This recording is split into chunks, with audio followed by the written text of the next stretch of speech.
Hey, what is up, mortals? It is Mr. Zombie here with a new video for ya. Welcome to part 7 of What If Izuku Had a Villain Quirk.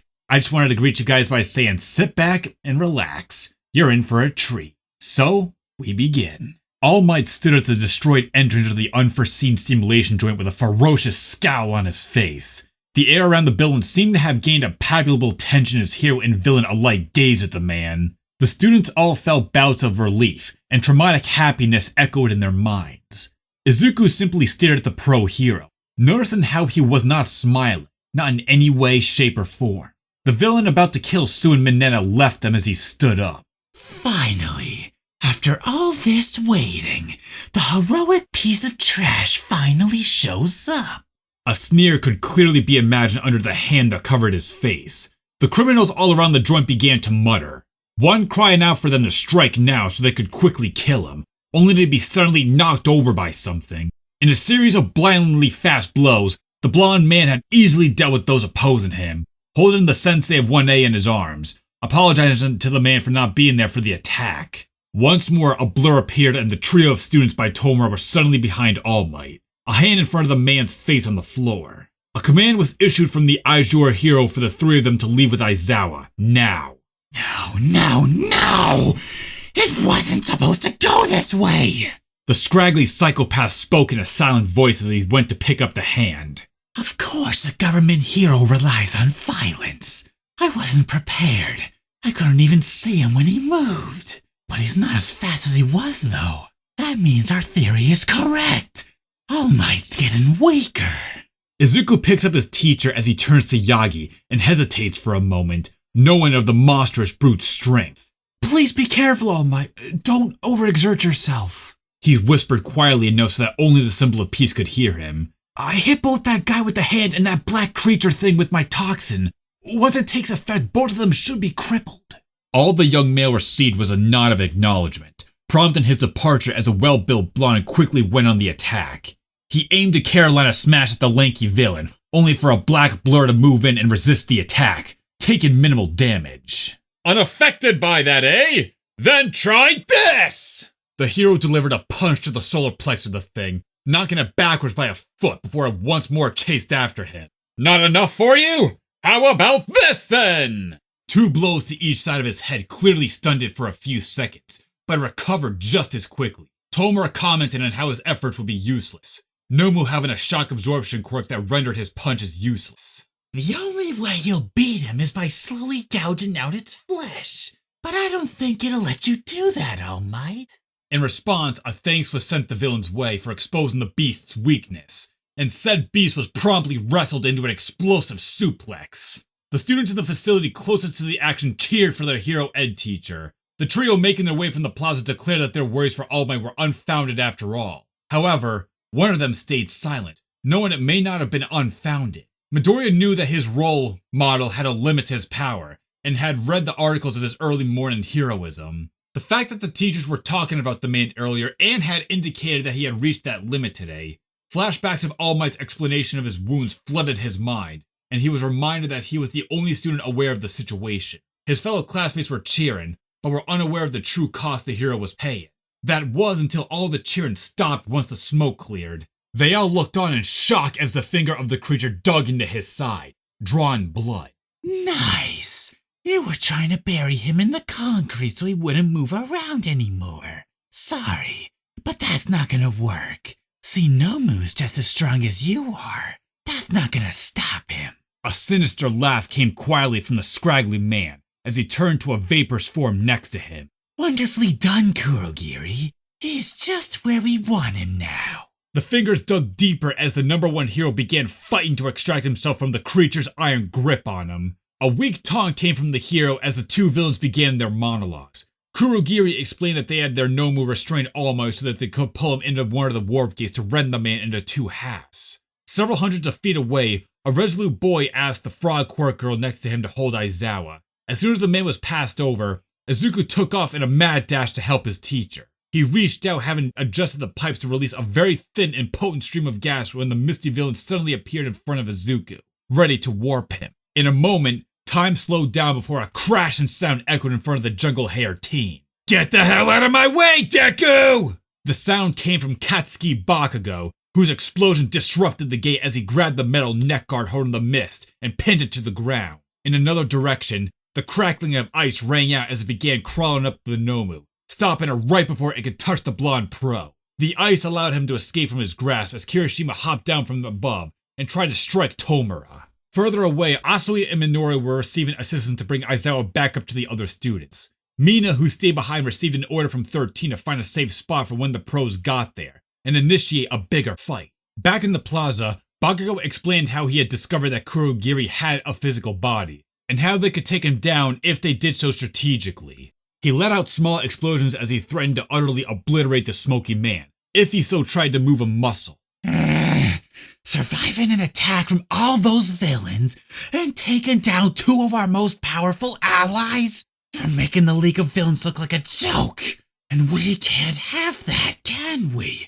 Nomu! A single worded order came from the man, and the thing pulled itself up from the gate, losing an arm and a leg. In shock, the Yagi and his pupils watched as the ice left on the beast broke apart and the newly flesh quickly grew from the stumps, regenerating at unbelievable rates. The injured man let out a cry of disbelief, claiming Nomu's power was supposed to be shock absorption. Oh, I didn't say that was his only quirk. He also has super regeneration.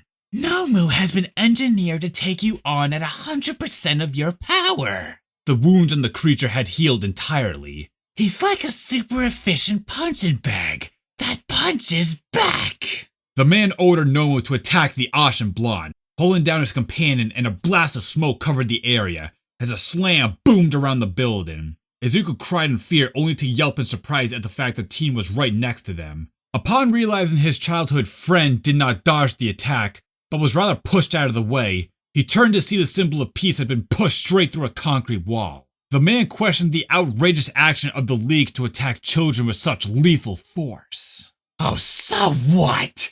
They aren't exactly saints, you know. That one with anger issues nearly tried to kill my companions. And the one with the annoyingly red hair could have grievously injured me if I didn't move. Tomura peeked out from behind the pillages of his mask. You heroes think that the acts of violence you commit is heroism, but it isn't. You're all nothing but a bunch of government-funded weapons. You do nothing to stop violence. You only breed it. Something we will prove after you die. This was protested vehemently by All Might, who cried that Shigaraki was just a lunatic with delusions of purity. The group of 4 hero students glared at the 3 villains with determination to beat them. Izuku began to dig into his pocket. Their sensei attempted to order them to leave before Todoroki reminded them that they were the reason he managed to escape. The heroes simply insisted that they stay back and watch a true pro-hero at work. But All Might, you're injured and you're almost... The junior Perret cut himself off and glanced at his idol, who simply gave a thumbs up. Tomura suddenly ordered his allies to attack All Might as he chased after the students, fueling All Might to launch a mighty attack at Nomu.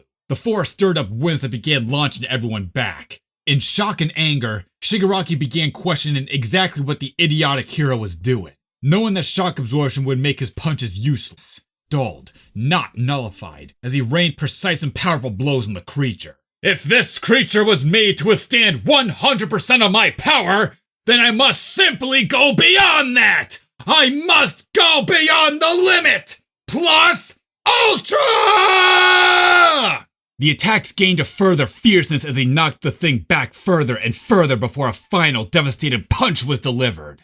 The force collected for several seconds as potential energy before exploding into kinetic, sending Nomu flying through the building itself, shaking the very foundation of the joint. Every single student stared in awe at the display of pure skill and power as All Might turned to the blue-haired villain. Yagi knew that he had to end this fight now, before he fully ran out of time. It's over now. You have lost, villains. Surrender now, or you'll only make your situation worse. The words seemed to trigger anger in the eyes of the villain boss. Thoughts of the number 1 hero being no weaker had all entered his mind, combined with anger at what happened to his Nomu. Meanwhile, deadly trouble was brewing in the mountainous zone, where Jiro, Yamomo, and Denki had been dumped. Another villain who had been unaffected by Kaminari's blast now held said student's life in the palm of his hands. He revealed his electric-type quirk, prompting a cunning plan for Kyoka.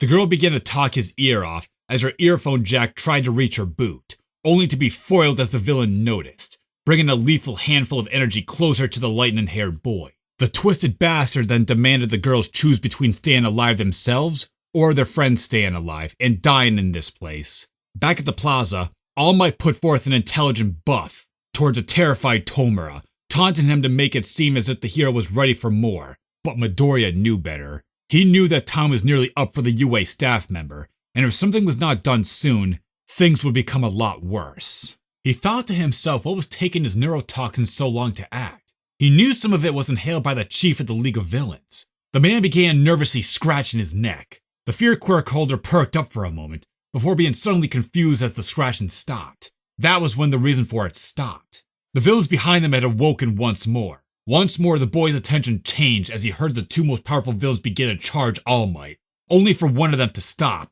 letting out a horrified scream as he drew in all ears. Kurogiri! My hands! What's happening to them? The scraggly psychopath stared at his hands as he cried out in pain, seemingly nothing wrong. My quirk! It's turning against me! Help me, Kurogiri! The desperation in his tone confused everyone but All Might and Izuku, who knew that the toxin had finally worked. And at a perfect time as well, for just then, a bullet hole formed at the gap between the villains and the number one hero. Backup had arrived. From across the building, 2 bullets struck the shoulders of the villain holding Denki, as President Mike stepped forward and stunned the villains in front of their students with a sonic blast, allowing the pro-hero ectoplasm to create multiple copies of himself to engage the enemy. Midnight jogs forward to the students. Quickly, where's the rest of you, especially Izuku Midori? Midnight. I understand your desire to ensure your protege's safety, but first we must secure the safety of the ones here. The principal of UA tried to calm the R-rated pro. At the central plaza, Kurogiri attempted to warp a screaming Shigaraki out of the joint, having to pause to block gunfire being aimed towards the blue-haired villain viciously. The teleportation was once more delayed by an injured 13, held up by Sarah. Even that, however, was not enough to stop the golden-eyed criminal, and they disappeared. With the worst threats dealt with, heroes spread across the USJ, assisting their students in capturing their villains. At the center of it all stood Toshinori Yagi in his civilian form, who nodded deeply in thanks to Izuku, who delayed Tomura in the end, saving his life. It was over now. The whole building was safe. At the entrance, Namori and Cliff were clearly annoyed at the 2 escapees.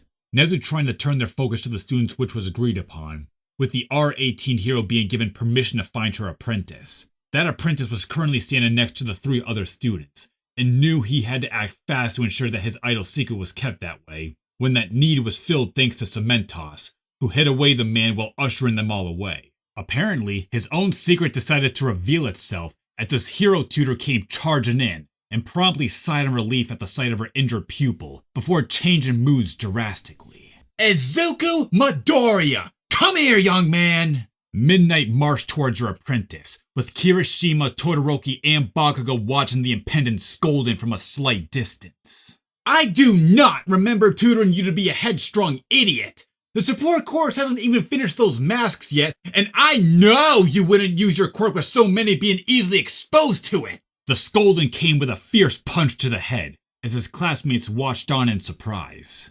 Well, I guess that cat's out of the bag now. Miles away, a rift opened in a dimly lit bar, and the soft screams and whimpers of Tomura filled it for a few seconds, until the toxin wore off. A mysterious voice coming from the television questioned what had happened to him.